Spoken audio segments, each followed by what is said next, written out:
Bem-vindos ao Shot do Alavancados, o podcast que fala dos bastidores do mercado financeiro. Eu sou o Dan Cohen e hoje comigo o rei da reestruturação de empresas, Lazar Halfon. Então, follow the money e fica comigo.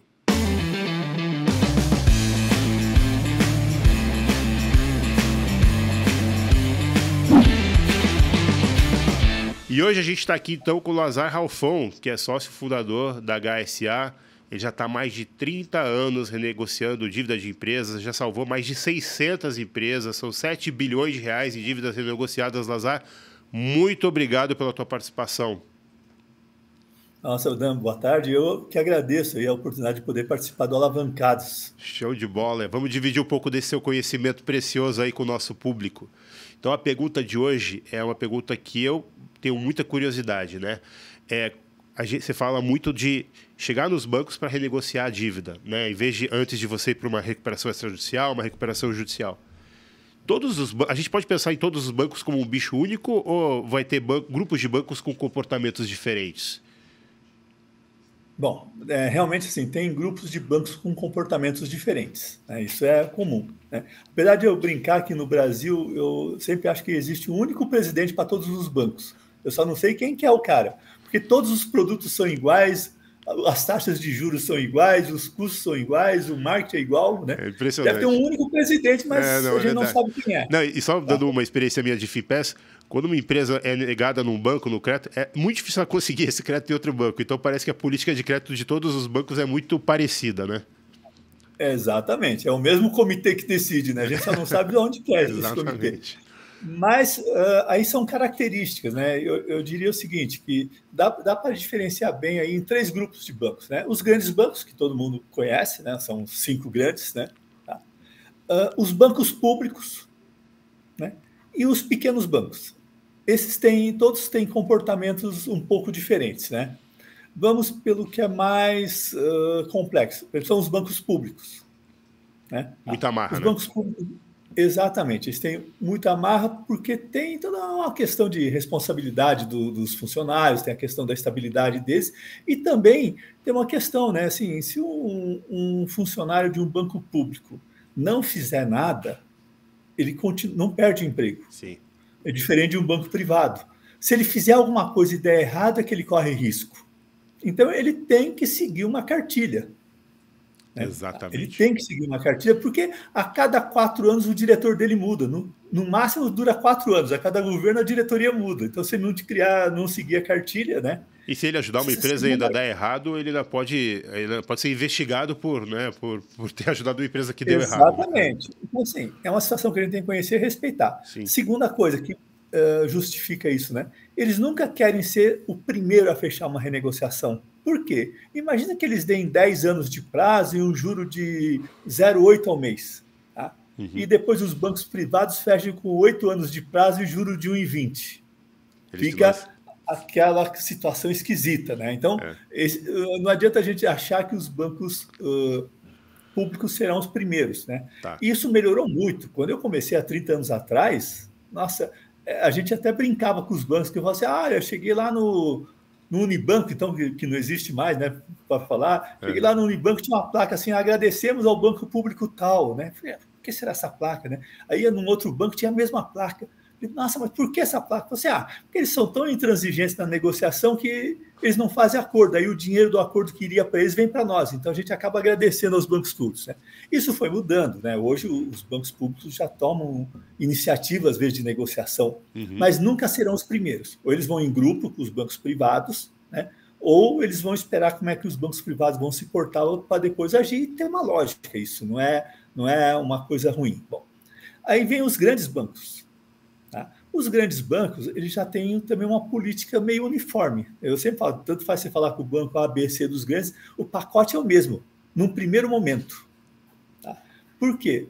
Os grandes bancos, eu sempre falo que dentro desses grandes bancos tem 3 bancos diferentes. Tem o banco do gerente comercial, que estava atendendo a conta no começo. Uhum. Tem o banco do recuperador de crédito. Tá. Tem o banco, ou melhor, antes do recuperador, tem o banco do renegociador de crédito, tá. Tem o banco do recuperador de crédito e tem o banco do banqueiro. Então, são 4 bancos, na realidade. O banco que é do gerente comercial, ele não quer fazer nenhuma renegociação. Ele quer te vender um novo produto. Ah, não, se o novo produto dele padrão é 60 meses, ele vai, tua operação aqui está em 24 meses, eu faço 60 e tal, mas ele não está negociando. Não está negociando. Por quê? Porque se ele renegociar, essa operação vai ser gerencialmente lançada no PDD da agência e o gerente vai perder a sua gratificação. Então, ele vai tentar manter a operação na área comercial enquanto ele puder, porque quando passar para a área de reestruturação, é pênalti. Isso afeta o bônus dele, né? Afeta exatamente. Uhum. O segundo banqueiro, então, entre aspas, é o cara da reestruturação. Tá? Mas esse cara também ele não está muito preocupado em receber o crédito. Ele está preocupado em buscar garantia. Ele vai te dar uma carência, vai te dar alguma coisa para pegar uma garantia. Depois, se você vai pagar ou não, a operação já está garantida. Sim. Aí pode ir para a recuperação de crédito que tem mais chance de ser recuperado. Sim, entendi. Tá? Interessante. Então ele vai tentar buscar alguma coisa, uma moeda de troca quase, né? Exatamente. Me dá garantia que eu te dou. Sim. Para diminuir o risco do banco. Essa é a função dele, por mais que você ache que ele está reestruturando. Às vezes ele chega numa condição que é suficiente para a empresa. Ótimo, para aí, fecha e não vejo problema nenhum. Mas na maioria das vezes ele está cevando. Reduz em zero qualquer coisa a taxa, te dá uma carenciazinha, te promete mais 60 meses e o empresário fica super animado que conseguiu uma boa renegociação e dá a garantia. Só que depois que deu a garantia, a carência acaba rapidinho, o fluxo fica impossível. Bom, aí vem o terceiro banqueiro, o banco, né? Que é o do recuperador de crédito. Esse cara com a garantia na mão, né? E uma confissão de dívida que você já assinou com o reestruturador, ele é forte. Aí ele vai, notifica, vai para a justiça, vai fazer busca e apreensão de bens. Se for alienação fiduciária, faz a consolidação de propriedade. Eu tomo bem, depois você senta aqui no meu colo para conversar. Esse é o cara duro. Tá. Ele vai tentar buscar. Né? E tem o quarto banco, que é o do banqueiro. Ele quer receber o dinheiro dele, mas a conta dele já é outra. Porque a meta do gerente comercial é rentabilizar ao máximo. A meta do renegociador é conseguir garantia. A meta do recuperador de crédito é tentar tomar o máximo possível. Né? Porque de uma dívida de 10 milhões, se ele recuperar 8, nossa, é um bônus, né? Sim. E a do banqueiro? A do banqueiro já é uma outra conta. Doutora, quanto que eu emprestei para o Lazar há 3, 4 anos atrás? Emprestei 100 moedas. Se eu tivesse emprestado essas 100 moedas para o Antônio Hermínio de Moraes, quanto eu teria com ele hoje? Teria 200 moedas. Quanto eu tenho para o Lazar? 500. Puta, então, se eu der um desconto de 300 para o Lazar e receber, o risco ficou igual, né? Porque se o Lazar me pagou, o risco do Lazar e do Antônio Hermínio de Moraes é o mesmo. Aí o banqueiro já é assim. Entendi. Né? Tá? Então, assim, você tem que estar preparado para essa negociação com os bancos. Bom, só que ele está acostumado a dar uma carência, a dar um prazo, né? E às vezes quando você monta um projeto, nesse caso que a gente falou, olha, tá aqui, ó, eu preciso desse prazo aqui para vender esses ativos. E o que a gente tem feito? À medida que a gente tem a avaliação dos ativos, já colocou com os corretores, já está tendo proposta, vai informando os bancos, né? Você vai preservando a credibilidade. Tá? E com isso a empresa conseguiu manter os fornecedores. Mas sempre os bancos, porque eles estão habituados a emprestar. Entendi. É diferente de um fornecedor que está te vendendo há 30, 60 dias, você fala para ele que precisa de 1 ano de carência.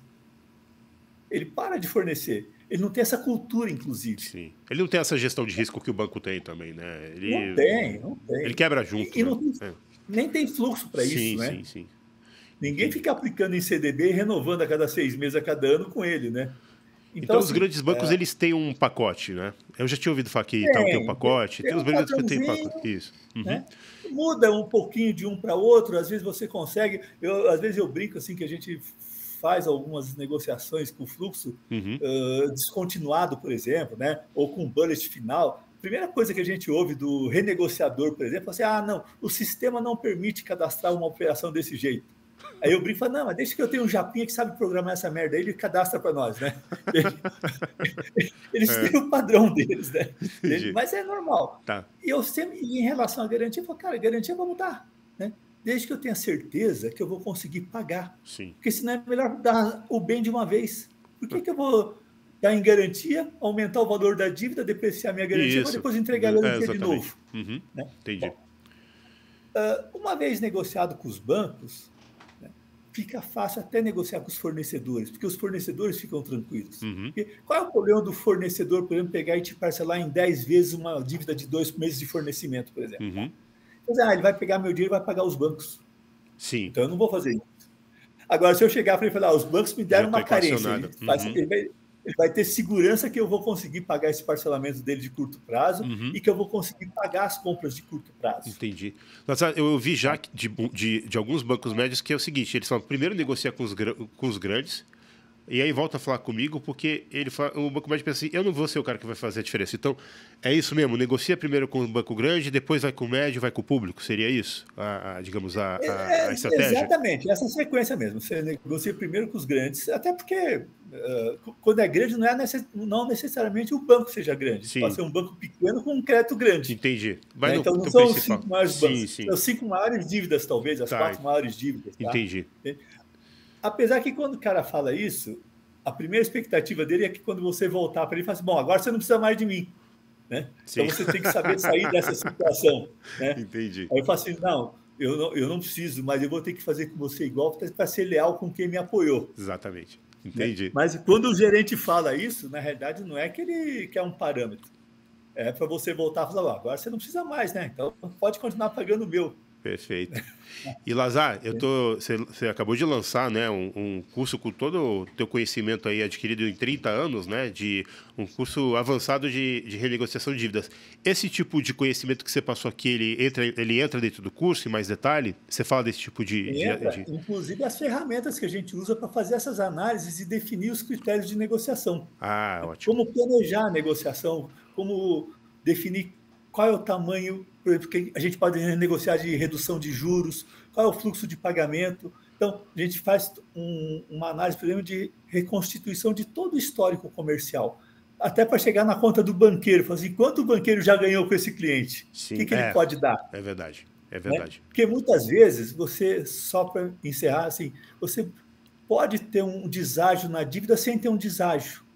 Por exemplo, a gente fez uma negociação de um cliente nosso há um tempo atrás, que o banco parcelou em 120 meses sem juro. Sem juros? O juro que está no Brasil, quanto isso deu de deságio? Nossa. Deu mais de 70%. Sim. É impressionante.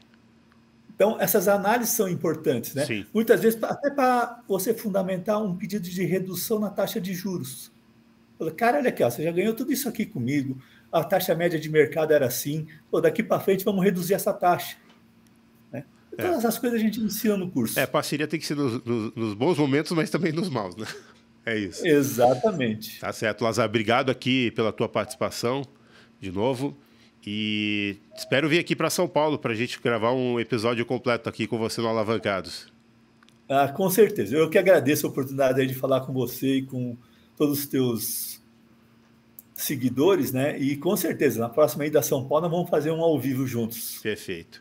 E para você que ficou interessado nesse curso do Lazar, que é para empresário, que é para consultor, para contador, entre em contato com a gente, que a gente te repassa o contato, a gente vai colocar aqui o link também no próprio podcast, e ou entre direto em contato com o Lazar, a gente vai colocar também o link dele aqui no podcast. É isso, gente. Esse foi o Shot do Alavancados. Até a próxima.